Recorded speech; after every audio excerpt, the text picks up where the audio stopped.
LPG किल्लत का मुद्दा मुद्दा निकल कर आया सामने और हमने देखा कि विपक्ष ने किस तरीके से रिएक्ट करा। इन लोगों ने भ्रामक प्रचार किया कि साहब एलपीजी किल्लत होगी, जब भी कोई किल्लत ही नहीं। जो समुदाय विशेष की गतिविधियां हैं, दोनों तरफ मुस्लिम हो गए। आज वहाँ हिंदू परिवार बहुत कम है, रेगर समाज बहुत कम है। वहाँ पे क्योंकि स्कूल के अंदर लाने ले जाने के लिए हमारे जो आदमी है काम धंधा छोड़ के स्कूल छोड़ के आते हैं, वहाँ से जब स्कूल को वो ही लेके आते हैं। लेडीज जा नहीं सकते, अकेली बच्चियां निकल नहीं सकती। भारतीय जनता पार्टी मुसलमानों की विरोधी नहीं है। कांग्रेस वाले खुद भी कहते हैं कि हमारे काम हो रहे हैं, लेकिन पार्टी धर्म है उनका, विरोध करना तो करना है, वो करेंगे। कांग्रेस वालों को तो केवल एक मुस्लिम समुदाय दिख रहा है। भारतीय जनता पार्टी एक पार्टी नहीं है, ये एक विचार है। कार्यकर्ता को मुख्यमंत्री बनाते हैं, कार्यकर्ता को मंत्री बनाते हैं। इस पार्टी में ये विशेषता है। कांग्रेस के पास कोई मुद्दे नहीं है। अगर पर्ची सीएम की बात करें तो गहलोत साहब के लिए सबसे पहले पर्ची उन्हीं की आई। अच्छी खासी जनसंख्या रखते हैं मुसलमान और लगातार वहां से धार्मिक हिंसा की खबरें आती हैं। नमस्कार, मेरा नाम है अक्षत पारिक और आप लोग देख रहे हैं गोलिटिक्स। हमारे साथ मौजूद है निवाई के वर्तमान विधायक राम साहेब वर्मा जी। ये पहले सरकारी नौकरी में रहे और वहां से लगातार संघर्ष करते करते राजनीति में आए। नमस्कार साहब। नमस्कार। आप सर साधारण परिवार से निकलकर सरकारी नौकरी में आए और वहां से आपने राजनीति तक का सफर तय किया। तो क्या मुश्किलें आई सर शुरुआत में देखिए, आपको? मैं टोंक जिले के चांदसेन गांव है जो मालपुरा के नज़दीक है, वहाँ से मैं पहली से लेके 8वीं तक शिक्षा मैंने वहाँ गांव में करी। बहुत ही गरीब परिवार था। पिताजी बचपन में एक्सपायर हो गए और बड़े भाई और माताजी ने मेरे को पढ़ाया लिखाया। इसके बाद मालपुरा पढ़ने गए, उसके बाद टोंक कॉलेज में गए और वहाँ से फिर डिप्लोमा करके मेरी पहली जो नौकरी लगी वो निवाई में लगी। और निवाई में लगी एनबीसी के अंदर। उस टाइम एनबीसी जयपुर में होती थी, लेकिन एनबीसी में हमारा पहले पोस्टिंग हुई और वहाँ मैंने 1990 तक एनबीसी में काम किया। और वहाँ एनबीसी में रहते रहते मेरी विचारधारा शुरू से संघ परिवार की रही और वहाँ पे हमने सेवा भारती के माध्यम से प्याव लगाना और जो एक अच्छे काम किए। और उसी के परिणाम स्वरूप मुझे टोंक जिले का अनुसूचित जाति मोर्चे का अध्यक्ष बनाया, निवाई शहर का। और वहीं से राजनीति की शुरुआत हुई। उस टाइम में ललित जी चतुर्वेदी जो कोटा जाते रहते थे, हमारे मंत्री थे, डाक बंगले पर रुकते थे।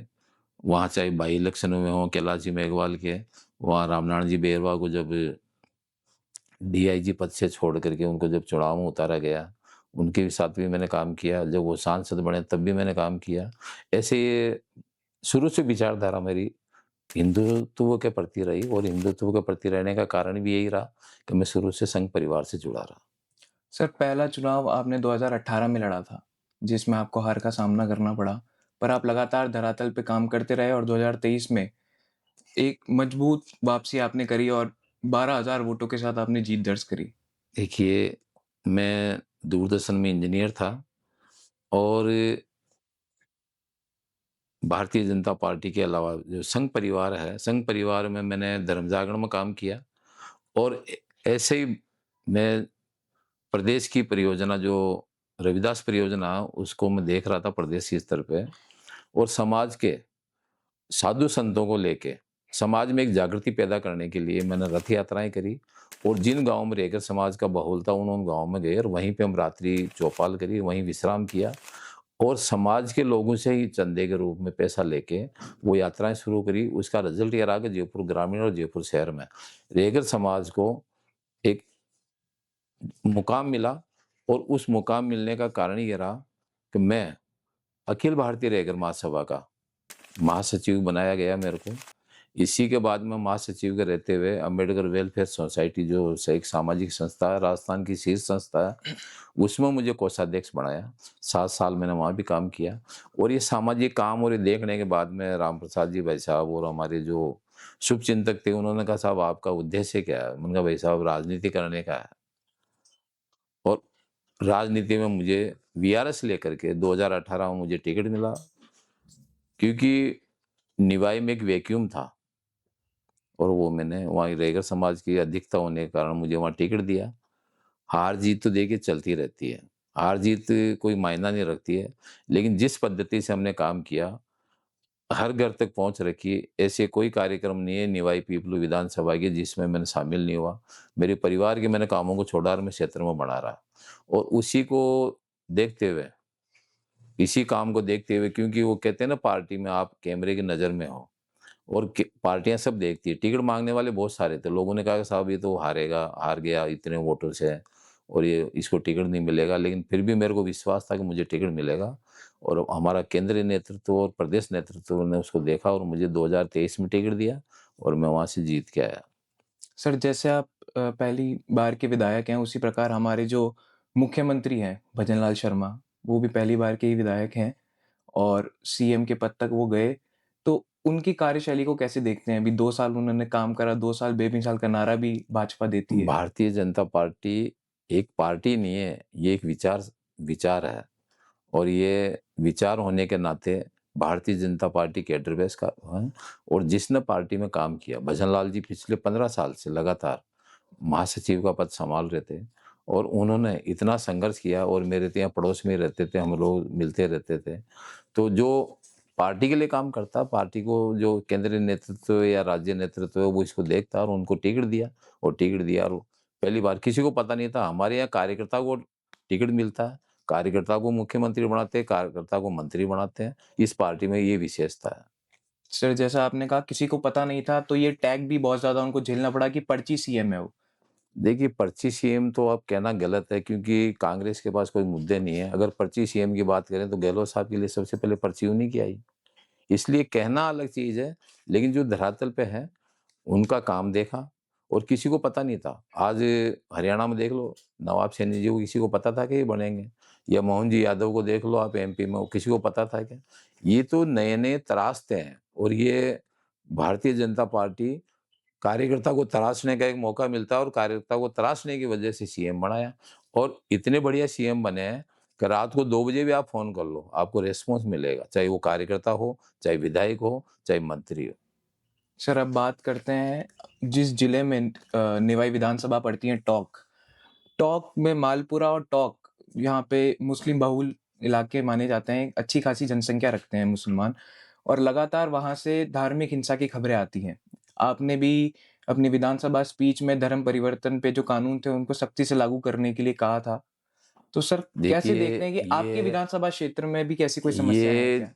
बिल तो है ना, इनको 3 से 8 में ले आना चाहिए था। जिस तरह से इनकी गतिविधियाँ, जो समुदाय विशेष की गतिविधियाँ हैं, आज भी मालपुरा में देख लो, जब डिस्टर्ब बिल आया, तो सबसे पहले अगर पटाखे फोड़े गए हैं, तो मालपुरा के अंदर फोड़े। कारण क्या, मोहल्ले के मोहल्ले वहाँ से पलायन कर गए। साइकोलॉजिकल प्रेशर इस तरह का बना दिया गया कि आप यहाँ नहीं रहोगे। घाट गेट जहाँ का मैंने जब महासचिव था, जी। घाट गेट जो हमारे रेगरुई कोठी के नाम से फेमस है। आज वहाँ हिंदू परिवार बहुत कम है, रेगर समाज बहुत कम है वहाँ पे। कारण क्या? दोनों तरफ मुस्लिम हो गए, बीच के अंदर रेगर समाज हो गया, तो वो उनकी इच्छाओं पे जीना पड़ रहा है उस आदमी को, जो उस परिवार को रह रहा है। तो आदमी अपनी शांति के लिए वहाँ से बाहर निकलता है, बाहर निकलता तो बेच के आता है और वो औने-पौने दामों में खरीद लेते हैं। तो ये जो हुआ, ये बहुत अच्छा बिल है और इसको बिल होना ही चाहिए। रही बात विधानसभा की, मैं आपको बताऊँ, अभी 6 मार्च को घटना हुई टोंक में, हीरा चौक के अंदर। गर्भगृह। वहाँ के व्यक्तिगत में जाकर के भी हुँ। मिल के आया। वहाँ की औरतों ने कहा साहब हमारा तो निकलना है, दुभर हो रहा है। हमारी बच्चियों को स्कूल के अंदर लाने ले जाने के लिए हमारे जो आदमी है काम-धंधा छोड़ के स्कूल छोड़ के आते हैं और वहाँ से जब स्कूल की छुट्टी होती है तो वो स्कूल को वो ही लेके आते हैं। लेडीज़ जा नहीं सकती, अकेली बच्चियाँ निकल नहीं सकती। तो ये तो बहुत अच्छा हुआ और इन पे कार्रवाई भी हो रही है। लगातार विपक्ष भाजपा पे आरोप लगाता है कि ऐसे बिल लाकर, जैसे वक्फ एक्ट हो गया या फिर लव जिहाद हो गया, डिस्टर्ब एरिया एक्ट है, धर्म परिवर्तन वाले, ये जितने भी बिल हैं, लगातार कहा जाता है कि इनसे सामाजिक हिंसा बढ़ाने और समाज में दूरियां पैदा करने की लगातार कोशिश भाजपा करती है। देखिए, ऐसा नहीं है, विधानसभा में अमीन काग जी हमारे सदस्य हैं और वो गंगा जमुना तहज़ीब वाली बात करते हैं। लेकिन वो केवल हिंदुओं पे लागू होती है, मुस्लिमों पे क्यों लागू नहीं होती है? वो अगर मान लो गंगा जमुना तहज़ीबी की बात करते हैं, तो वो तो दोनों समुदाय में होना चाहिए ना। ये मैं कहता हूँ ईसाइयों पे क्यों नहीं होनी चाहिए? पंजाबियों पे क्यों नहीं होना चाहिए? केवल तहज़ीबी केवल हमारे को सिखाए जाते हैं और आज वो जिस तरह की बातें करते हैं, चाहे किशनपोल के हों, चाहे आदर्श नगर के हों, आज जयपुर शहर का क्या हाल कर दिया पिछले 5 साल के अंदर। ये बिल्कुल। सब आपको सब पता है। कोरोना काल जैसे पीरियड में इनके एक मौलवी जी के एक्सपायर होते हैं और वहाँ करोड़ों की भीड़ जमा हो गई। क्या इनको कोरोना काल उस टाइम नहीं दिखा? क्या गहलोत साहब को कोरोना काल नहीं दिखा उस टाइम में? क्यों कंट्रोल नहीं किया? अमीन कागजी ने अमीन कहा, कागजी। एक वैसे ही डिस्टर्ब बिल की बात हो रही थी। उन्होंने कहा एक पारीक समाज का कोई व्यक्ति था, वो उसका मकान खरीद लिया किसी मुस्लिम ने। पारीक समाज में रोष हुआ, तो उन्होंने कहा कि हमने खुद ने उसको बुलाया, कहा भाई फिर पारीक समाज के नाम वो करवाया। वो रफ़ीक खान जी हैं, मैं उनको कई बार कहता हूँ, राजनीति में तो हमारे सीनियर हैं और हमारे कोई व्यक्तिगत द्वेषता है नहीं, लेकिन उनको यही कहता हूँ कि जब भी वो विधानसभा में कोई भी मुद्दा हो, हर चीज़ में बोलना, अध्यक्ष की जाके यूँ बैठ के हर बार उनको टोकना। इसके अलावा वो मैंने उनको कहा, मैंने कहा भाई साहब, आपको जो आदर्श नगर की जनता है, वो केवल आपको नारे लगाने के लिए थोड़ी भेजी है, आप विकास की बात करो ना आप। क्षेत्र के विकास की बात करो, क्षेत्र के विकास की बात क्यों नहीं करते हो? ये सब वो एक विधानसभा के अंदर कई बार बैठते हैं, चाय पीते हैं या बात होती है, तो उनको एक टोकता रहता हूँ। मैंने कहा जी आपको कम से कम विधानसभा की बात, जो आदमी का विधायक जब आपको बना दिया, इतनी 2.5 लाख 3 लाख जनता ने आपको विधायक बना, तो विधायक को तो सभी को विधायक बनने के बाद में वो आम आदमी का हो जाता है, वो ना वो कांग्रेस का होता है ना बीजेपी का होता है, वो उस जनता का मालिक होता है। इस जनता के क्षेत्र का विकास कैसे हो उस पे ध्यान देना चाहिए। अब वो केवल नारे लगाते रहते हैं। हमारे 2-4 और भी विधायक हैं जो नारे लगाते रहते हैं, तो नारे लगाने के लिए विधानसभा में थोड़ी भेजा गया है आपको, क्षेत्र वालों ने आपको विकास के लिए भेजा है। अभी तरुण खटीक की एक घटना सामने आई थी जिसमें होली वाले दिन किसी के ऊपर चंद बूंदों गिरने से उन्हें बहुत बुरी तरह मारा गया, 80 देखिए, हड्डियां तोड़ दी गई और इनकी इस समुदाय विशेष की, मैं बहुत खुले में बोलता हूँ, इस समुदाय विशेष की ऐसी दुर्भावना है, जो रंगरेज रंग बनाते हैं इस देश के अंदर, वहाँ तो इनको रंग नहीं लगता है। लेकिन अगर मान लो किसी बच्चे को गलती से गुब्बारे में कलर डल गया या कोई हो गया घटना, उसकी हत्या कर दी गई। ये कितनी बुरी घटना है, और इसको सबसे पहले विश्व हिंदू परिषद और बजरंग दल ने उठाया। ये लोग क्यों चुप हो गए? इनको बोलना चाहिए ना अपने, इनको कमेंट करना चाहिए था, भाई ये हुआ, गलत हुआ। आज जो विश्व स्तर पे युद्ध हो रहे हैं, ये क्यों नहीं बोलते हैं? क्योंकि ये उसमें पूरी कांग्रेस पार्टी का शुरू से ही, देश आज़ाद हुआ तब से लेके वन साइडेड हुआ। ये भाई की बात करते हैं। इस देश के अंदर शुरुआत के तीनों शिक्षा मंत्री, देश के जो शिक्षा मंत्री रहे हैं, वो जाकिर भाई क्यों बोलते हैं? सही। हरिमोहन भाई क्यों नहीं बोलते हैं? जगदीश भाई क्यों नहीं बोलते हैं? ये भाई का नारा ही उन्होंने दिया, और इसको इस तरह से एक साइकोलॉजिकल इस तरह के माइंड सेट कर दिया कि भाई कह के बात करेंगे। क्यों करेंगे भाई कह के बात? तो सर क्या मुस्लिम समुदाय का जो झुकाव है वो कांग्रेस की तरफ ही है या फिर बीजेपी को भी वोट दिया जाता है? देखिए, मुस्लिम समुदाय जो देश की विचारों के साथ रहे। आज हमारे पार्टी के अंदर 7 मोर्चे हैं, उसमें एक अल्पसंख्यक मोर्चा भी है। वो मोर्चा काम करता है ना, जो देश के लिए काम करे, जो राष्ट्र के लिए काम करे, राष्ट्र की भावना के साथ रहे। हम कोई भारतीय जनता पार्टी मुसलमानों की विरोधी नहीं है। ये तो कांग्रेस वालों ने उसको इस तरह से भड़काते हैं कि ये तो आपके यहाँ से भगाना चाहते हैं। क्या इतना बड़ा मुस्लिम समुदाय का देश छोड़ के भाग सकता है क्या? सर राहुल गांधी हमेशा एमडी मॉडल की बात करते हैं, मुस्लिम दलित वोट बैंक लेकर चलते हैं और कहीं ना कहीं ये दिख भी रहा है जैसे विनोद जाखड़ को एनएसयूआई का राष्ट्रीय अध्यक्ष बनाना हो। तो सर आप भी उसी समाज से आते हैं, आपको क्या लगता है कि उस समाज का झुकाव कांग्रेस की तरफ ज्यादा है कि देखिए, भाजपा की तरफ ज्यादा है? मैं आपको बताऊं, दलित समुदाय जो कहते हैं, एससी एसटी और माइनॉरिटीज, और जिसमें ओबीसी भी है, एक नारा इन्होंने दे रखा है, चाहे वो चंद्रशेखर रावण हो, चाहे वो आपके कांग्रेस पार्टी हो। लेकिन अब दलित समाज इनके हाथ से छूटता जा रहा है। पहले होता था कि यार ये कहाँ जाएंगे हमारे को छोड़ के। आज उन लोगों की जो यूथ है दलित समाज का, उन यूथ की आइडियोलॉजी, आजकल एआई का जमाना है, आपका इंस्टा का है, फेसबुक का है। आप ये सब समझ रहे हैं कि कौन सत्य है और कौन असत्य है। इसलिए हमारे को कहने की ज़रूरत ही नहीं है। आज जितनी भी पार्टियाँ हैं, चाहे वो राष्ट्र लेवल पे हो, चाहे राजस्थान लेवल पे हो, वो दलित समाज के पीछे पड़ी है। और इसी का रीज़न है कि आज भारतीय जनता पार्टी की 120 सीट है। दलित समुदाय की मैक्सिमम सीटें दलित समुदाय की बीजेपी में है। और एक टाइम तो ऐसा था जब 34 की 34 सीट जो अनुसूचित जाति की थी, वो 33 सीट हमारे राजस्थान के अंदर भारतीय जनता पार्टी के पास थी। तो इनका तो वो खत्म हो गया।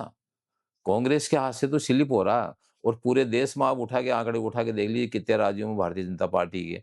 क्योंकि मोदी जी के जो विचार है, मोदी जी देश के लिए काम कर रहे हैं। आज मोदी जी को 11वें स्थान से लाके आज तीसरे चौथे स्थान पे लिया, ये मोदी जी की कार्यशैली है। अर्थव्यवस्था। पूरा राष्ट्र को और पूरा देश मानता है। मुझे तो आश्चर्य ये होता है कांग्रेस वालों पे कि जिसको पूरा विश्व सलाम करता है, कांग्रेस वाले उसको मोदी नहीं मानते हैं, उसको पीएम नहीं मानते हैं। ये कितनी गलत बात है।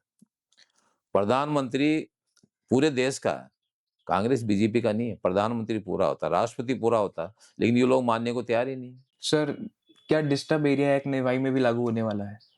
डिस्ट्रिक्ट एरिया पूरे राजस्थान की विधानसभा में बिल पारित हो गया और पूरे देश में, ये पूरे राजस्थान में लागू होगा और होना चाहिए। मैं नहीं कह रहा, मुस्लिम परिवारों की कह रहा हूँ। कहीं पे अगर कोई जैन कॉलोनी है और जैन कॉलोनी के अंदर आपको कोई दलित समुदाय का लोग रह रहा है, वो भी अपने आप को डिस्टर्ब एरिया क्यों नहीं मानते हैं? ये क्या मुस्लिम समुदाय के लिए डिस्टर्ब एरिया थोड़ी आया? जहाँ पे माइनॉरिटीज और मेजोरिटी का मैटर है, ये वहाँ के लिए ये बिल है। मान लो कोई पर्टिकुलर एक गांव है, जाट समाज का है, और उस गांव में कोई 2 हरिजन परिवार रहते हैं, वो भी एक डिस्टर्ब एरिया होगा। अगर मान लो हरिजनों को दबाव में लेकर के उनकी संपत्ति खरीदी जा रही है और बेची जा रही है, तो वो भी डिस्टर्ब एरिया में है। ये केवल इसको हिंदू मुस्लिम से क्यों जोड़ते हैं? और ये जोड़ते हैं कांग्रेस वाले। लेकिन सर, विपक्ष लगातार आरोप लगाता रहा है कि ये मुस्लिम समाज के खिलाफ है और समाज को बांटने का काम करेगा, डिस्टर्ब एरिया एक्ट। देखिए, डिस्टर्ब एरिया है ना, इसकी ये देखा जाए तो कांग्रेस वालों को तो केवल एक मुस्लिम समुदाय दिखता है। मैं आपको बता दूं, जो अनुसूचित जाति की जमीनें हैं और वो मेन रोड पे है। आज भी बताऊं, देखो इस हिंदू धर्म में और इस देश के अंदर इतनी समरसता है कि आज भी कई पेट्रोल पंप आप उठा के देख लीजिएगा। कांग्रेस शासन के टाइम में जितने अलॉटमेंट हुए हैं, वो अनुसूचित जाति आदमी के नाम से अलॉटमेंट हो गए। आज भी बेचारे विश्वास के अंदर रह रहे हैं ना, उनको वो अपने परिवार की तरह मानते हैं। लेकिन ये जो डिस्टर्ब एरिया हुआ, वो हिंदुओं के लिए क्यों नहीं है? मुझे बताएं, आज अनुसूचित जाति समाज की मेन रोड पे कोई जमीन है और उसको आम आदमी उसको या जाति विशेष का आदमी अगर उसको परेशान करके अगर उसको हड़पना चाहता है, दबाव बनाना चाहता, तो डिस्टर्ब एरिया उसके लिए भी फायदेमंद है। इसको मुस्लिम के साथ क्यों जोड़ रहे हैं? मैं कह दूं, इसके अलावा आपका जाति विशेष है, चाहे ब्राह्मण समाज हो, चाहे जाट समाज हो, चाहे गुर्जर समाज हो, जो मार्शल कौम जिसको हम कह सकते हैं, वो मार्शल कौम अगर मान लो दूसरी जातियों को दबाव में लेकर के अगर मान लो उसकी प्रॉपर्टी को खरीदती है या उसकी जमीन को खरीदती है, वो भी तो डिस्टर्ब एरिया ही है। तो ये संरक्षण उनको भी देगा। इसलिए ऐसा नहीं है कि केवल मुस्लिमों के लिए ये मुस्लिम वाला, तो मैंने एक आपको उदाहरण दिया कि जिस तरह से इनके दबाव में ये इसको मुस्लिम वर्सेज हिंदू भारतीय जनता पार्टी को इस मुद्दे पर छेड़ना चाह रही है और इसको इस तरह से अग्रेसिव करके करना चाह रहे हैं कि ये तो हिंदू मुस्लिम करके दंगे कराना चाहते हैं। डिस्टर्ब एरिया सबसे पहले गुजरात में आया। आज बताइए, वहां पे कभी दंगा हुआ तो मुझे बता दो। आज दिन तक गुजरात में कोई दंगा नहीं हुआ। और राजस्थान के अंदर जब से सरकार बनी है, मुझे बताइए कब दंगे हुए? बिल्कुल सर। नहीं तो कांग्रेस शासन में चाहे करौली का दंगा ले लो, चाहे ब्यावर का दंगा ले लो, कहाँ दंगा नहीं हुआ मुझे बताएं आप। और आज भी इसकी जांच करवा रहे हैं जिन्होंने गलतियां करी है कांग्रेस शासन के अंदर। आज जेजेएम घोटाले में आपके महेश जी जोशी हैं, वो जेल में जाके आए हैं ना। और सुबोध अग्रवाल जो ब्यूरोक्रेट हैं, वो आज भागते फिर रहे हैं ना। कल भी मैं अखबार पढ़ रहा था, करीब उन्होंने 60 वाहन का यूज किया है। हवाई जहाज से वो भाग नहीं सकते, नहीं तो कब के भागे। लुकआउट उनका वो जारी हो गया। भजनलाल सरकार के 2 साल पूरे हो चुके हैं। संसद में 2 साल बनाम 5 साल की बहस भी हुई थी। 2 साल बेमिसाल का नारा भी दिया भारतीय जनता पार्टी ने। पर अभी भी लगातार जनता ये कह रही है कि काम नहीं हो रहे हैं और कहीं न कहीं जो प्रशासनिक अधिकारी है, उनके हाथ की कठपुतली बन के रह गई है सरकार। देखिए पारिक साहब, मैं आपके चैनल के माध्यम से इस राजस्थान की जनता को बताना चाहता हूँ, आपने 3 से 8 वाले 2 साल का कार्यकाल वसुंधरा जी का उठा के आप देख लो। 8 से 13 वाला गहलोत साहब का देख लो। फिर 13 से 18 वाला वसुंधरा जी का उठा के देख लो। शुरू के 2 साल की बात कर रहा हूँ मैं। फिर 18 से 23 वाला गहलोत साहब का कार्यकाल उठा के देख लो। जितने काम भजनलाल जी की सरकार ने इन 2 सालों में किया, उन सबसे ज्यादा है। आप उठा के देख लीजिए, सारे आंकड़े आपके सामने। विपक्ष तो लगातार यही आरोप लगा रहा है कि जैसे पेपर लीक पे बात करते हैं ये लोग। तो गहलोत साहब ने बोला था, एक बयान उनका वायरल भी हुआ था कि अधिकारी तो वही थे। तो ऐसा कैसे हो सकता है कि हमारी सरकार में पेपर लीक हुआ और आपकी सरकार में नहीं हुआ?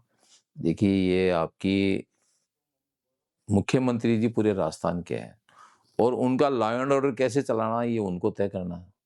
गहलोत साहब ने इन पे ध्यान नहीं दिया या उनके जो मंत्रिमंडल था उन्होंने ध्यान नहीं दिया। डोटासरा साहब जैसे व्यक्ति जो प्रदेश के अध्यक्ष भी हैं और मंत्री भी रहे हैं, वो जो वहाँ के आरपीएससी के चेयरमैन है, उसको छुट्टी पे भेज दिया। और उसको ये तो आपके बाबूलाल जी जो कटारा। कटारा हैं, वो उन्होंने खुद के स्टेटमेंट है कि साहब मेरे से बुलाया, मुझे बुला करके ये कहा कि साहब इनको छुट्टी पे भेज दो। तो ये तो उनके हैं, हमारे नहीं है। आदमी जब राष्ट्र के लिए काम करता है, देश के लिए काम करता है, या परिवार के, या परिवारवाद नहीं है। यहाँ पे तो केवल ये है कि जो भारतीय जनता पार्टी है या मुख्यमंत्री जी हैं, वो केवल और केवल आम आदमी के विश्वास के लिए काम कर रहा है, वो व्यक्ति विशेष का काम नहीं कर रहा। और पार्टी हमारी यही विचारधारा के साथ काम करती है, संगठन के लिए काम करती है। किसी भी व्यक्ति का कोई काम व्यक्तिगत नहीं कहता, लेकिन जो जनहित के काम हैं, वो कहीं पे भी कम नहीं हो रहे हैं। मेरे निवाई पीपलू विधानसभा में मुझे करीब पिछले 2 साल में 1100 करोड़ के काम मिले, और मैंने उन गाँव में काम करवाई जिन गाँव में 70 साल में लाइट नहीं पहुँची, रोडें नहीं पहुँची, पानी नहीं पहुँचा, मैंने वो काम कराया। और मैं आपको बताऊँ, विधानसभा में हमारे मैं और कन्हैयालाल जी बैठे हुए थे, हमारे एक कांग्रेस के सदस्य हैं, मैं नाम नहीं बताऊँगा। उन्होंने कहा, भाई साहब, आपकी सरकार में आने के बाद पहली बार हमारे क्षेत्र को पानी मिला है। तो मैंने उनको हँसी-मज़ाक में कहा, मैंने कहा, साहब आप वहाँ विरोध करते हो? बोले, साहब पार्टी धर्म तो हमें निभाना पड़ता है। कांग्रेस वाले खुद भी कहते हैं कि हमारे काम हो रहे हैं, लेकिन पार्टी धर्म है उनका, विरोध करना तो करना है, वो करेंगे। हाँ सर, इसी पे मेरे को एक सवाल था कि 2 से ढाई साल पूरे हो चुके हैं, तो 5 ऐसे प्रमुख कार्य जो आपने खुद के विधानसभा क्षेत्र में किए हैं और आने वाले ढाई साल के अंदर 5 ऐसे कार्य आप हमें बताएँ, जो आप करने वाले हैं प्रमुख रूप से? देखिए, हमारा करीब 14 गाँवों को जोड़ने वाला गहलोत पुलिया है, जिसमें 3 विधानसभा आती है, टोंक, मालपुरा, निवाई पीपलू, और वो एक सुगम रास्ता हो गया। उसका लोकार्पण मैं कल ही मेरी डिप्टी सीएम साहब दिया कुमार जी से बात हुई है, उसका लोकार्पण का हम उनसे टाइम ले रहे हैं, वो लोकार्पण कराएँगे। भोपचा नाला जो पीपलू में है, वो हमारे यहाँ का जो एसडीओ है, जेसीबी में बैठ करके 15 अगस्त का झंडारोहण करने गया। मैंने उनसे कहा, भई आपका ये क्या मैटर है? कि साहब ये नाला ही नहीं बना। पूरे आज़ादी से लेके पहली बार मैंने उसका काम करवाया, उसका लोकार्पण हो गया और उसका काम चल रहा है। तीसरा जेवाड़िया नाला, जो पूरे बरसात में 4 महीने गाँव के लोग उधर ही रहते थे, बनास और टोंक रोड के बीच के अंदर जो मालपुरा वाला रोड है, बीच में वो गाँव पड़ता था। वो उनके आने-जाने का वो नहीं थी साधन, या तो बोट के थ्रू निकलते थे, या वो मैंने वो बनवाया। इसके अलावा केरली धाम वाला, जो करीब 11 गाँव को जोड़ता, जीवनों का भी रोड ही नहीं बना। वहाँ मैंने 23 करोड़ के काम करवाए, और वो काम चल रहा है। और वो भी मैं आपको बताऊँ, मुझे अपनी बड़ाई नहीं करनी चाहिए, कम से कम 60 ट्रैक्टरों में बिठा के मुझे सम्मान किया, और ट्रैक्टरों की रैली निकाल करके पूरे उस क्षेत्र में लेके गए। तो काम हो रहे हैं। और सर आगे भिलाई से जो सीरस और खिड़की वाला जो रोड है, उसका काम चल रहा है। वो मैंने पास करवाया। इसके अलावा नगर पालिका निवाई में इतने काम हुए हैं कि सी ग्रेड की नगर पालिका होते हुए, जो एक सपना होता था पहले हुँ, का, वो सपना मैंने पूरा किया। 139 करोड़ की सीवरेज लेके आया। उप-जिला अस्पताल जो उसका एक सपना था, पिछले कई कई एमएलए रहे, चाहे कांग्रेस के रहे, चाहे बीजेपी के रहे। तो काम धरातल पे है, और निवाई की जनता धरातल को देख रही है, और वो खुद निवाई की जनता खुद ये कहती है कि साहब काम बहुत बढ़िया हो रहे हैं। तो काम हो रहे हैं ना, लेकिन व्यक्ति विशेष के मान लो अगर कोई काम नहीं हो रहे हैं या काम हो रहे हैं, तो उसकी तो मैं ये नहीं कह सकता काम हो रहे हैं। लेकिन मैं जो इतना बता दूँ आपको कि आम आदमी का विकास का काम, जिसको अपन जनता का विकास बोलते हैं, वो काम हो रहा है। और सर आने वाले ढाई साल में 5 ऐसे प्रमुख काम जो आप करेंगे आपके क्षेत्र में? देखिए, मैं आपको बताऊँ, मेरा जो है, हमारे यहाँ पे एडिशनल एसपी कार्यालय केवल टोंक में है। तो मेरी इच्छा ये है कि निवाई एक बड़ा क्षेत्र है, जयपुर के लगता हुआ, मैं कह दूँ 45 किलोमीटर दूरी पे मेरा यहाँ से विधानसभा क्षेत्र शुरू हो जाता है कोतवाल से। हुँ, एडिशनल एसपी कार्यालय बने, वहाँ पे जिस तरह से क्राइम जो है, आजकल ये जो स्पेक वाला और आपके चोरियों वाला, हुँ, और ये जो अब निवाई विशेषकर बजरी और उसके लिए जो आपका लीज का खनन काम है, माफिया। खनन वाला काम है, आपका जो पूर्व विधायक है, इनके तो 26 करोड़ की तो पेनल्टी लगी है। अब आप बताइए, जिसको पेनल्टी 26 करोड़ की लगी है माइंस की, इससे बड़ा घपला किसने किया होगा? और मैं उसकी जाँच करवा रहा हूँ। एडिशनल एसपी कार्यालय खोलने की मेरी हार्दिक इच्छा है। वहाँ पे निवाई शहर के अंदर हुँ, जो थानों की जो परिसमन है, वो इस तरह से पूर्व सरकारों के टाइम में गलत हुआ, उसको मैं करवाने की कर रहा हूँ। इसके अलावा नमो वन, जो अभी हमारी सरकार ने प्रत्येक विधानसभा में नमो वन पास किए हैं, तो पीछे पहाड़ के पीछे वो काम चल रहा है। उसका करीब 1 करोड़ 30 लाख तो पिछले बजट में आ गया था, और 2 करोड़ भी आए हैं। तो नमो वन बनने से एक ऐसा सेंट्रल पार्क टाइप की जगह हो जाएगी और एक खनन कार्य जो अवैध खनन हो रहा है वो रुक जाएगा। इसके अलावा बस स्टैंड है, वो पास हो गया, ज़मीन जैसे ही अ, इस महीने में उसका बस स्टैंड का काम हो जाएगा, तो लोगों को एक ये जो बसें बाईपास से निकलती है, क्योंकि वहाँ पे 2 ओवरब्रिज बन रहे हैं, एक ओवरब्रिज का लोकार्पण हो गया, दूसरा ओवरब्रिज का मई में या मई एंड में लोकार्पण हो जाएगा, तो उसके बाद में बसों की काफ़ी कुछ सुचारू रूप से हो जाएगी। इसके अलावा हमारे जो मंडी का काम है, हुँ। वहाँ पे हमने फूड पार्क और ये काम भी लिया हुआ है। एक कृषि कॉलेज का उद्घाटन अभी 26 मार्च को हमारे जो मंत्री हैं किरोड़ी लाल जी मीणा, वो उसका लोकार्पण करेंगे।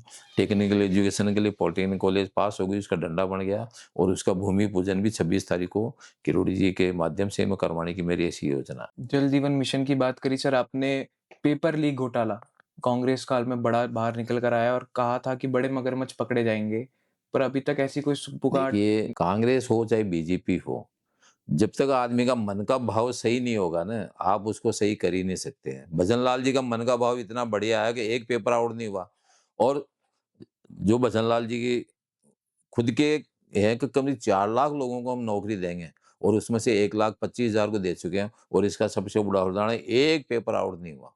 ये कितनी बड़ी उपलब्धि है। मन का भाव इनका बढ़िया है। ये कार्यकर्ता जुड़े रहे हैं, ज़मीन जी स्तर से उठे हुए हैं।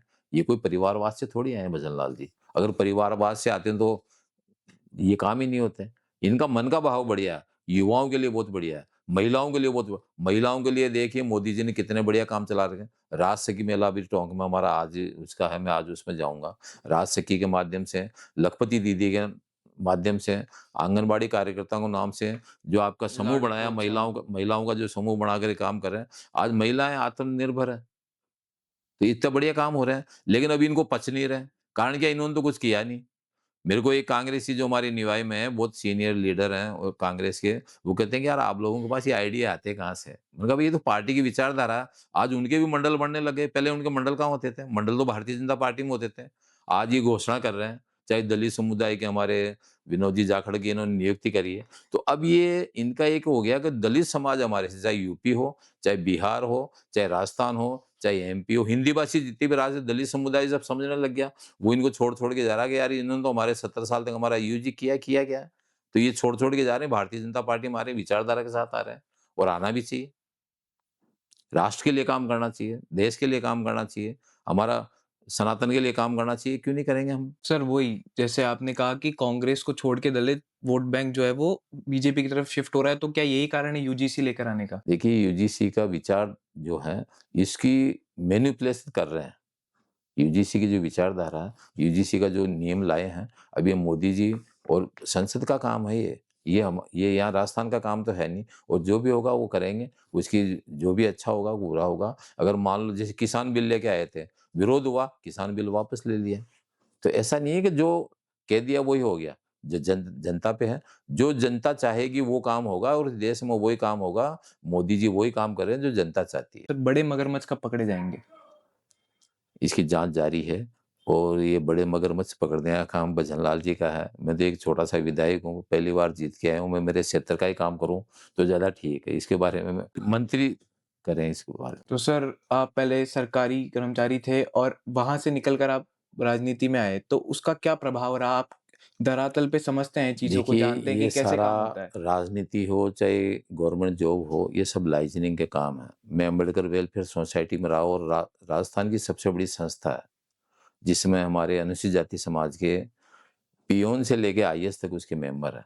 आम आदमी भी है, चाहे सरपंच हो, चाहे सांसद हो, उसके मेंबर हैं और उसका मुझे प्रिविलेज ये मिला कि मैं वहाँ पे कोषाध्यक्ष, वहाँ के 4 बड़े पद हैं, मैं कोषाध्यक्ष था। तो प्रत्येक अधिकारी कर्मचारी से मेरे ऐसे व्यक्तिगत संबंध बने, तो कोई काम मैंने पास कराया और वो काम में थोड़ा तीव्रता ला दी उस अधिकारी ने अपनी सीट पे बैठ के। काम तो सभी के हो रहे हैं, इस सरकार में काम किसी के रुक नहीं रहे। ऐसे ही मैं जैसे कन्हैयालाल जी हमारे ज़िले के मंत्री हैं और उन्होंने मुझे करीब 450 करोड़ का जेजेएम के जो काम दिए। पिछली सरकार में तो हमारे जो पूर्व विधायक थे, उन्होंने टेंडर नहीं होने दिए और टेंडर नहीं होने देने का कारण था कमीशनखोरी, इसलिए वो टेंडर नहीं हुए। उनियारा जैसी जगह पे बाई इलेक्शन हुए, हम वहाँ गए, उन्होंने जेजेएम मिशन का आनन-फानन में टेंडर किया हरीश जी मीणा ने और तुरंत उसको ऊपर के ऊपर लाइनें बिछा दी, गाड़ी ही नहीं और आज भी वो असफल रहा। उसको बाकायदा कन्हैयालाल जी ने धीरे-धीरे कहते हैं ना, कांग्रेस का फैलाया हुआ रायता, देसी भाषा में अपने राजस्थान में ये बोलते हैं, उस रायते को समेटने में 2 साल लग रहे हैं। अब धीरे-धीरे बड़े मगर उसी पकड़ में आएँगे और जिन्होंने गलत काम किया वो सारे काम। सर, आपकी विधानसभा में 5 ढाणियों को राजस्व ग्राम बनाने की आपने माँग उठाई थी। उससे वहाँ के जो लोकल है और वहाँ के जो किसान हैं, उनको क्या फ़ायदा मिलेगा? देखिए, मैं आपको बताऊँ, जो वो 5 ढाणियाँ जिनके मैंने नाम लिए हैं, वो ऐसे गाँव हैं जो पिछले 50 साल से वहाँ रह रहे हैं। उस ज़माने में वो सिवाई से गौचरा गाँव में खाली पड़ी रहती थी, वो जाके बस जाते थे। एक ही परिवार में 4 बच्चे हो गए, 4 बच्चों के अलग-अलग मकान नहीं हुए, तो वहाँ अपने-अपने बना लिए। लेकिन पिछले 50 साल से जब वो लोग वहाँ रह रहे हैं, तो उनको राजस्व गाँव डिक्लेयर करेंगे, तो उनको जो प्रधानमंत्री आवास योजना का फ़ायदा मिलेगा। इसके अलावा आपका जल जीवन मिशन का जो पाइपलाइन का फ़ायदा मिलेगा। बिजली के कनेक्शन का फ़ायदा मिलेगा। अगर उनको मान लो राजस्व गाँव डिक्लेयर कर देते हैं, वहाँ रोडों का फ़ायदा मिलेगा, तो मेरा तो पूरे राजस्थान से ही है। और अभी विधानसभा में प्रत्येक विधायक ने जिन-जिन विधानसभा में ये मुद्दा था, सब जगह उन्होंने उठाया। यार कोशिश यही है कि इनको करना चाहिए ताकि आम आदमी को उसका फ़ायदा मिले, सरकारी योजनाओं का फ़ायदा मिले। सर, कुछ एक चीज़ें थी जो आपके विधानसभा क्षेत्र से थी और जनता कह रही थी कि वो होनी चाहिए, जैसे निवाई में बस स्टैंड नहीं है फिलहाल अभी। बस स्टैंड की ज़मीन को लेके विवाद था और ज़मीन का विवाद ख़त्म हो गया। मैं हमारे यहाँ के जो एमडी साहब हैं, पुरुषोत्तम जी शर्मा, विवाद सिर्फ़ इतना था कि इनको पिछली गवर्नमेंट के टाइम में भिलाई पुलिया के नीचे वो दिया था, वहाँ से बस घूम नहीं सकती है। तो हमने कहा साहब वो ज़मीन वापस दे दो, आपको नई ज़मीन दे देते हैं। और वो ज़मीन उन्होंने उसकी प्रक्रिया चालू हो गई, उसके ऑर्डर हो गए और विदिन 1 मंथ काम चालू हो जाएगा। सर, एक नर्सिंग कॉलेज की माँग भी लगातार उठ रही है निवाई में, कि एक नर्सिंग कॉलेज होना चाहिए। नर्सिंग कॉलेज के लिए मैं जब उपजिला अस्पताल आ गया, तो मैंने गजेंद्र सिंह जी हमारे मंत्री जी, उनसे मैंने निवेदन किया कि अगर नर्सिंग कॉलेज का ये है कि देखो आपकी उसकी संख्या भी होनी चाहिए। केवल कॉलेज खोलने का उद्देश्य नहीं है, उसमें संख्या भी होनी चाहिए। और निवाई प्रॉपर में नर्सिंग कॉलेज के लिए अभी ऐसी ज़रूरत नहीं है, पॉलिटेक्निक कॉलेज की ज़रूरत थी टेक्निकल एजुकेशन के लिए। या तो कुछ लोगों को चाकसू जाना पड़ता है, जयपुर जाना पड़ता है, टोंक जाना पड़ता है। और मैं धन्यवाद देता हूँ राज्यवर्धन सिंह जी को कि उन्होंने मुझे पॉलिटेक्निक कॉलेज दिया और उसका काम शुरू हो गया। फिर आपने बताया कि उप जिला अस्पताल बना है, पर उसमें समस्या ये आ रही है कि वहाँ जो डॉक्टर है वो 10-10 दिन तक नहीं आते हैं। मरीजों को परेशानी होती है, प्रॉपर मैनेजमेंट नहीं है, मैंने लगातार आपसे जनता कहा ना, शिकायत किसी करती भी है। कर्मचारी हो चाहे राजनेता हो, उसका मन का भाव होना चाहिए। जो इंचार्ज थे उनका ट्रांसफ़र हो गया था, के विजय साहब का। इसके अलावा मैंने राजेश जी जैन को उसका चार्ज दिलाया। राजेश जी जैन ने जैसे ही चार्ज की बात आई, उन्होंने कहा साहब मैं तो वीआरएस ले लूँगा। तो मैंने उनसे कहा वीआरएस दो आप, वीआरएस की एप्लीकेशन दे दो, मैं वीआरएस पास करा देता हूँ। हुँ। तो साइकोलॉजिकल वो ये चाहते थे कि मैं चार्ज नहीं लूँ। अब जिस आदमी का मन का भाव नहीं था काम करने का, आज भी उनका मन का भाव नहीं है। विधानसभा के टाइम मैंने निरीक्षण किया था वो हॉस्पिटल का, और उनको मैंने थोड़ा-सा कहा था भई या तो काम करो या नौकरी छोड़ो। तो उनके मैंने ऑर्डर करवा दिए और अभी जो वर्तमान में योगेंद्र विजय जी हैं, उनको चार्ज मिल गया, क्योंकि विधानसभा में रहते हुए ना किसी की पोस्टिंग हुई, ना ट्रांसफ़र हुए। तो जैसे ही विधानसभा खत्म हुई, 3 या 4 दिन पहले उनके ऑर्डर आ गए और उन्होंने दूसरे डॉक्टर ने कर दिया। रही बात ये 10-10 दिन नहीं आते हैं, देखिए किसी भी व्यक्ति विशेष के, आम आदमी की प्रॉब्लम है, कोई भी छुट्टी लेके जा सकता है। उसकी अगर फैमिली प्रॉब्लम है या पारिवारिक कोई काम है, जा सकता है। तो उसकी जगह उसकी वैकल्पिक व्यवस्था देते हैं। प्रशासन में नहीं होता है क्या? कोई आईएएस अगर मान लो 3 दिन की छुट्टी चला गया, तो उसी जगह दूसरा कार्यभार जो भी सेकंड अफ़सर है या दूसरे डिपार्टमेंट का, उसको उसका चार्ज देते ही हैं। तो ये तो एक सतत प्रक्रिया है। सिर्फ निवाई से 2 बड़े शहर पास पड़ते हैं, एक कोटा, इधर जयपुर। तो जयपुर के लिए तो फिर भी साधन मिल जाते हैं, पर निवाई से कोटा जाने के लिए पहले टोंक जाना पड़ता है, फिर या तो फिर बाईपास से बस लेनी पड़ती है। कोई सीधा साधन या फिर कोई बस सुविधा अगर शुरू ऐसा करवा नहीं है, मैं आपको बता दूँ, निवाई के अंदर सोया माधोपुर डिपो की बसें खूब आती हैं, आपके बूंदी डिपो की बसें खूब आती हैं, आपके टोंक डिपो की बसें खूब आती हैं। अभी ओवरब्रिज का काम चलने की वजह से, क्योंकि इनका कंडक्टर और ड्राइवर्स को ऐसे इंस्ट्रक्शन ना गवर्नमेंट ने इतना स्ट्रिक्ट कर रखा है कि आपको टाइम पे ही जाना है। तो वो स्पीड में बाईपास से निकाल के, जब कोई सवारी निवाई की है ही नहीं तो सीधा बाईपास से ले जाते हैं। लेकिन बाईपास पे भी हमने एक व्यवस्था कर रखी है, वहाँ बस स्टैंड टाइप का, वहाँ तो लोग बाग खड़े रहते हैं, तो बस वाला ब्रेक देके उनको बिठा के ले जाता है। ऐसी कोई इतनी बड़ी समस्या नहीं है। और जैसे ही ओवरब्रिज चालू होगा, बस स्टैंड का काम चालू होगा, तो इस समस्या का समाधान हो जाएगा। सर, ये तो कुछ समस्याएँ थी, अब मैं कुछ नाम लूँगा यहाँ पे पॉलिटिशियंस के राजस्थान के, और आप उन पे क्या विचार रखते हैं बताइएगा।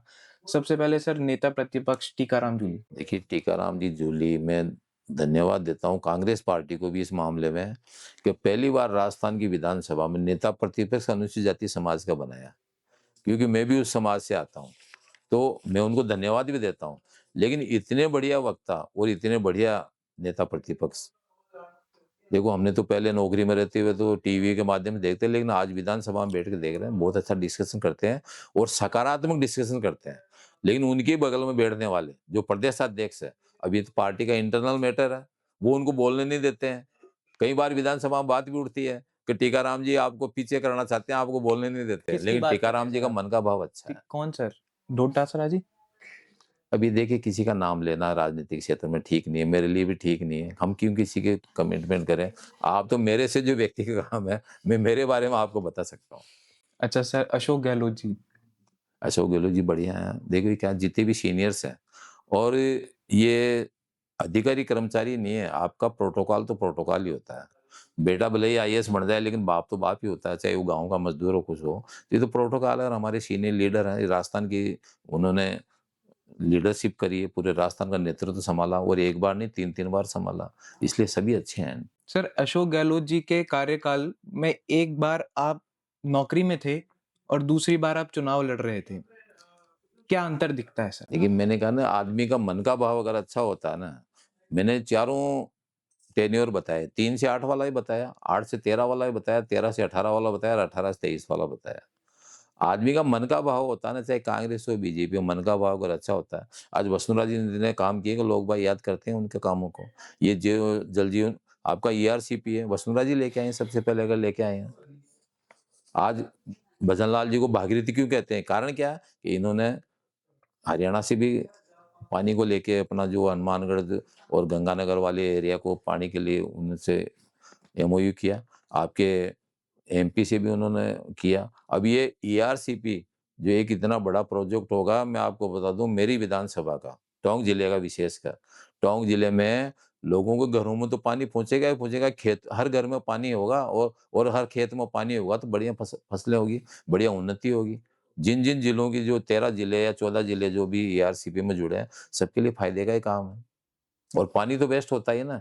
ये तो योजना ही हमारे, अगर अटल बिहारी वाजपेयी जी होते हैं, तो ये नदियों को अगर जोड़ देते, तो आज हमारी पानी की समस्या खत्म हो गई होती पूरे देश के सर अंदर। आपने पानी की बात करी, टोंक के पास बीसलपुर बांध भी पड़ता है, फिर भी लगातार समस्या आती है कि निवाई में हर घर तक पानी पहुँचाने की या फिर दूर-दराज के जो इलाके हैं, वहाँ पर अभी भी सुचारू रूप से जल नहीं पहुँच पा देखिए, रहा है। मैंने आपसे कहा ना, जल जीवन मिशन के जो पिछले बार के घोटाले हुए हैं, सर नारे लगाने की बात करिए, अभी एलपीजी किल्लत का मुद्दा मुद्दा निकल कर आया सामने और हमने देखा कि विपक्ष ने किस तरीके से रिएक्ट करा। लगातार देखिए ये आपको आरोप बताऊं, लगाए जब भाजपा ने कि भ्रम फैलाने का कोरोना कोशिश है पूरी। कोरोना आया, विश्व स्तर पे आया, केवल भारत में नहीं आया। अब ये जो ईरान इराक युद्ध हो या अब अमेरिका वाला चल रहा है, थोड़ी बहुत तो हर्डल्स पैदा होना, लेकिन इन लोगों ने भ्रामक प्रचार किया कि साहब एलपीजी किल्लत होगी, जब भी कोई किल्लत ही नहीं है। रही बात, मैं अभी सुबह ही मुझे मालूम पड़ा कि चेयरमैन साहब का फोन आया कि साहब निवाई नगर पालिका को इन्होंने ग्रामीण में जोड़ दिया, जबकि ये तो शहरी क्षेत्र में होनी चाहिए। आपका देवली उनियारा हो गया, आपका चाहे वो मालपुरा हो गया, चाहे निवाई हो गया, और मैंने अधिकारियों से तुरंत कलेक्टर साहब से बात करी है, इसको हम शहरी क्षेत्र में जुड़ाएंगे, तो जो 25 दिन का जो आपका है वो ग्रामीण के हिसाब से 45 दिन में होता है। ग्रामीण में तो फिर भी क्या होता है कि गाँव में लकड़ी होती है, कंडे होते हैं, वो अपना दूध, छाछ, वो जो भी काम उस पे कर लेते हैं, या चाय बनाने का, खाना बनाने का गाँव में आज भी ज़्यादातर गैस पे कम आधारित है, क्योंकि गैस के चूल्हे की रोटी उनको पसंद ही नहीं आती, वो चूल्हे की रोटी उनको पसंद आती है। इसलिए आज गाँव में नहीं है, लेकिन मैंने कलेक्टर साहब से कहा है कि वो जल्दी ही इसका समाधान करवा दें। सचिन पायलट जी टोंक से मौजूदा एमएलए हैं और काफ़ी प्रभाव रखते हैं उस क्षेत्र में। सचिन जी पायलट अच्छे विधायक हैं, अच्छे सांसद भी रहे हैं, उनको राजनीति का बहुत लंबा अनुभव है। दूसरा, उनको ये राजनीति विरासत में मिली। राजेश जी पायलट जो देश के लिए भी सम्मानित थे, राजस्थान के लिए भी सम्मानित थे, अच्छे हैं, लेकिन अब पार्टी की उन्हें अंदरूनी है, और उनको पूर्व सीएम साहब ने निकम्मा और नकारा कहा, ये नहीं कहना चाहिए। उनमें इतना पेशेंस है कि शायद मैंने तो आज दिन तक राजनीति में ऐसा कोई व्यक्ति देखा नहीं जिसमें इतना पेशेंस हो कि आदमी को नकारा और वो घोषित कह दें, मंच के माध्यम से कह दें तो गुस्सा तो स्वाभाविक है, मानव स्वभाव है। लेकिन उन्होंने इतना पेशेंस रखा, तो पायलट साहब बहुत अच्छे हैं। मैं उनसे विधानसभा में जब भी आते हैं, नमस्ते-वमस्ते हो जाती है और मेरा उनसे ऐसा कुछ नहीं। सर, निवाई ऐसी सीट रही है जहाँ पे कांग्रेस बीजेपी का ये रहता है और मुख्य रूप से ये देखा जाता है जिसकी राज्य में सरकार होती है, वही वो सीट निकालता है। देखिए, पूरे राजस्थान का यही पिछला जो हुँ, अगर आप डेटा। उठा के देखेंगे, तो एक बार कांग्रेस, एक बार बीजेपी और इसको लोग बाग गहलोत साहब और वसुंधरा जी जोड़ते हैं, लेकिन ऐसा नहीं है। भारतीय जनता पार्टी जो भजनलाल जी की सरकार है, वो इस मुद्दे पे काम कर रही है कि मिशन 2047 कैसे लगातार आज गुजरात में क्यों 7 बार से भारतीय जनता पार्टी है? क्योंकि वहाँ का जो जनप्रतिनिधि है, वो गाँव-गाँव और ढाणी-ढाणी और प्रत्येक मकान को पूछता है कि भाई कोई समस्या हो तो मुझे बताओ। एमपी में 4 बार से क्यों है? कि वहाँ के जनप्रतिनिधि ऐसा करते हैं। राजस्थान में भी ऐसा ही करने का भजनलाल जी का मानस है और मैं आपको बता दूँ, ये जो धारणा है, ये धारणा जल्दी टूटने वाली है और राजस्थान में लगातार भारतीय जनता पार्टी की सरकार आएगी और इसको मैं आपको विश्वास दिलाता हूँ और मैं बाकायदा इसको उदाहरण के माध्यम से भी कोई भी अगर कांग्रेस वाले मेरे से डिस्कशन करें, मैं पैनल के माध्यम से भी और चैनल के माध्यम से भी उनको मैं डिस्कशन करने को तैयार हूँ कि इसलिए भारतीय जनता पार्टी बार-बार आएगी। क्योंकि लोगों को काम हो रहे हैं, क्षेत्र का विकास हो रहा है, इसलिए बार-बार भारतीय जनता पार्टी आएगी। सर, बहुत ही बढ़िया लगा आपसे बात कर। एक संदेश राजस्थान के नाम और एक आपकी विधानसभा के नाम आप क्या कहना चाहेंगी जनता से? देखिए, राइजिंग राजस्थान जो मुख्यमंत्री जी का एक सपना था, कांग्रेस पार्टी जब भी कभी राइजिंग राजस्थान या इन्वेस्टमेंट राजस्थान। इन्वेस्टमेंट राजस्थान करते थे, उस टाइम में आखिरी साल में करते थे, जब 4 साल पूरे हो जाते थे। लेकिन 35 लाख करोड़ के एमओयू किए राइजिंग राजस्थान में भजनलाल जी ने और पूरे जो आपके राजस्थान के रहने वाले उद्योगपति हैं, उन सबको निमंत्रण दिया और उसमें 8 साढ़े 8 लाख करोड़ के तो एमओयू धरातल पे आ चुके हैं। विकास की बात करें, उसको देखते हुए पूरी जनता का इसमें कांग्रेस बीजेपी नहीं है, जिसका भला होगा पूरे राजस्थान में, वो तो पूरे राजस्थान में तो आम आदमी, भजनलाल जी का आम आदमी है। भजनलाल जी के लिए सब गाँव में कोई रहता है, तो विचारधारा अलग हो सकती है, लेकिन भारतीय जनता पार्टी सभी समुदाय विशेष के लिए, सभी धर्मों के लिए, सभी जनता के लिए काम कर रही है और मैं मेरी निवाई पीपली विधानसभा के सभी को जिस तरह की आप देखिए पिछले 2 साल में इतनी बरसात हुई है कि पानी का जो लेवल है, जो 100-100 फीट पे था, वो 10-10 फीट पे आ गया और जितनी खुशहाली आज सरसों के भाव देख लीजिए। एमएसपी रेट बढ़ा दी। आज 6500 से 7000 के बीच में हमारी सरसों बिक रही है और आम किसान बहुत खुश है कि देखो साहब हमें हमारा सही भाव मिल रहा है। इसलिए मैं तो आपको बहुत-बहुत बधाई देता हूँ। आपके चैनल को भी बधाई देता हूँ और आप पूरे राजस्थान की जनता को भी बधाई देता हूँ और मेरे निवाई पीपली विधानसभा क्षेत्र के लोगों को भी मैं बहुत-बहुत बधाई देता हूँ। आपने मेरे को इस लायक समझा और मेरा आपने इंटरव्यू लिया और आज को आप चला रहे हैं, इसके लिए भी आपको पूरे चैनल को, पूरे मीडिया के माध्यम से आपको बधाई देता हूँ। धन्यवाद। धन्यवाद सर, धन्यवाद।